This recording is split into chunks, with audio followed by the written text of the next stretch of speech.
അച്ഛൻ പുറത്തു വന്നിട്ട് ഭയങ്കര ഷോയാണ്. ഹരീഷിൻ്റെ കൂട്ടുകാരോട് കുറേ ഫോട്ടോ ഒക്കെ എടുപ്പിക്കും. എന്നിട്ട് ഹരീഷിനെയും നികേഷിനെയും കൂട്ടിപ്പിടിച്ചിട്ട് പറയും, എൻ്റെ മക്കളാ, ഞങ്ങളെ മൂന്നാളെയും കൂടി കൂട്ടിയിട്ട് ഒരു ഫോട്ടോ എടുക്കുമെന്ന് പറയും. അത് കഴിഞ്ഞിട്ട് സുഭാഷിനോട് ചോദിക്കണം, എടാ നീ നിൽക്കുന്നില്ലേ? സുഭാഷിന് ഇതൊക്കെ കാണുമ്പോൾ നല്ല സന്തോഷമാവും. അല്ലെങ്കിൽ വേണ്ട, നിനക്കൊരു തന്ത വൈബാ, എൻ്റെ വൈബിന് പറ്റില്ല. സിഗരറ്റ് വലിക്കുന്ന ഫോട്ടോയ്ക്ക് പോസ് ചെയ്യാൻ പോകുമ്പോൾ സുഭാഷ് പറയും, അച്ഛാ ഇത് വേണ്ടാന്ന് പറയും. സുഭാഷ് അച്ഛനോട് പറയും, ഫംഗ്ഷൻ തീരുന്നവരെ അച്ഛൻ കുടിക്കരുത്. അച്ഛൻ ചോദിക്കും, പാട്ട് പറ്റുമോ? സുഭാഷ് പറയും, ഒന്നും വേണ്ട. ഹരീഷിനോട് സുഭാഷ് അച്ഛൻ്റെ സന്തോഷത്തിനെ പറ്റിയൊക്കെ പറയാണ്. പുള്ളിയാണെങ്കിൽ ആൾക്കൂട്ടത്തിനിടയ്ക്ക് കാലിൽ കാലും കയറ്റി വെച്ച് ഒരു കസേരയിൽ ഇരിക്കുകയാണ്. അവരിപ്പോൾ എത്തുമെന്ന് പറയും. സുധീഷ് വരുന്നത് കാണുമ്പോൾ നികേഷ് ഉറക്കം വിളിച്ചു പറയും, സുധീഷ് ഏട്ടനും എടുത്തമ്മ എത്തി. സുധിക്ക് ജീപ്പിൽ നിന്ന് ഇറങ്ങുന്നതിന് മുന്നേ തന്നെ ഒരു പന്തികേട് തോന്നും. നികേഷും ഹരീഷും സുഭാഷൊക്കെ സുധിയുടെ അടുത്തേക്ക് ചെല്ലും. സുധി നികേഷിനോട് ചോദിക്കും, ഇവിടെ എന്താടാ നടക്കുന്നത്? സുഭാഷ് പറയും, അത് ശരി, ഒരു കല്യാണം നടന്നാൽ അതിൻ്റെ ഒരു റിസപ്ഷൻ നടത്തണ്ടേ? സുധിക്കാണെങ്കിൽ എന്താ ചെയ്യേണ്ടത് എന്താ പറയേണ്ടതെന്ന് അറിയില്ല. നിധി പുറത്തിറങ്ങുമ്പോൾ സുഭാഷ് നിധിയോട് ചോദിക്കും, അച്ഛൻ എങ്ങനെയുണ്ട് മോളെ? നിധി പറയും, കുഴപ്പമില്ല.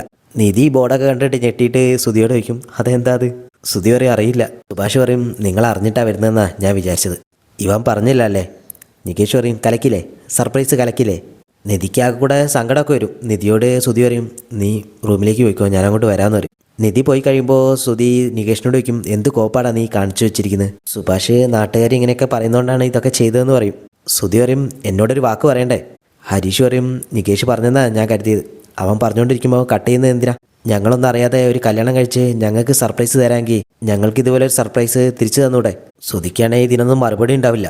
സുഭാഷ് പറയും, ഏതായാലും നീ കല്യാണം കഴിച്ചു, എന്നാൽ പിന്നെ നമുക്കത് ഒരുമിച്ച് ആഘോഷിച്ചോടെ?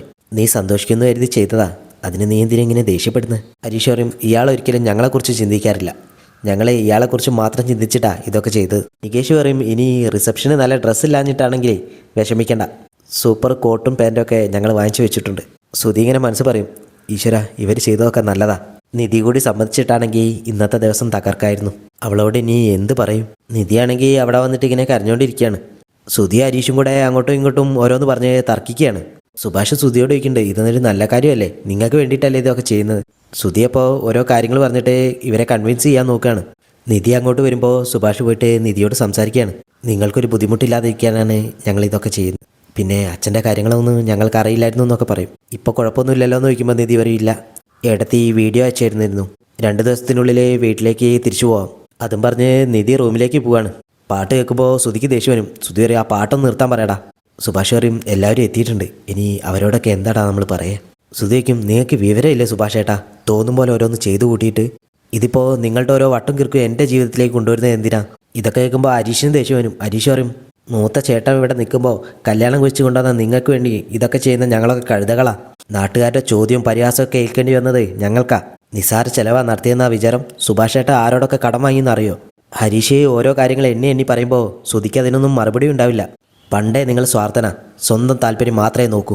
ഇതിപ്പോൾ പണ്ടത്തേക്കാൾ അധികം ഇയാളൊക്കെ ഇയാളുടെ വഴിക്ക് വിടണം സുഭാഷ് ഏട്ടാ. ഇത് കേൾക്കുമ്പോൾ സുധിക്ക് ദേഷ്യം വരും. സുധി ഹരീഷിൻ്റെ കോളറിൽ കുത്തിപ്പിടിക്കും. ഹരീഷ് പറയും, കൈയെടുക്ക്. പിന്നെ അവർ തമ്മിൽ അവിടെ നിന്ന് അടിയാവും. ഇതൊക്കെ കണ്ട് നിധി ഇങ്ങനെ പേടിച്ച് നിൽക്കുക. അച്ഛനതിൻ്റെ ഇടയ്ക്ക് വരുന്നുണ്ട്, പക്ഷേ അച്ഛൻ ഇതൊന്നും മൈൻഡ് ചെയ്യാൻ പോവില്ല. നിധിയെ കാണുന്നതും വഴക്കൊക്കെ നിർത്തിയിട്ട് ഹരീഷ് അവിടെ നിന്ന് പോവാണ്. സുഭാഷും അപ്പം തന്നെ ഇറങ്ങും. നികേഷ് നിധിയോട് സോറി എന്ന് പറഞ്ഞിട്ട് നികേഷും അവിടെ നിന്ന് പോവാണ്. നിധിയാണെങ്കിൽ എന്ത് ചെയ്യണം എന്നറിയാതെ അകത്ത് കയറി വാതിലടച്ച് നിൽക്കുകയാണ്. സുധിക്കും എന്ത് പറയണം എന്ത് ചെയ്യണം എന്നൊന്നും അറിയാത്ത ഒരവസ്ഥയിൽ ഇങ്ങനെ നിൽക്കുകയാണ്.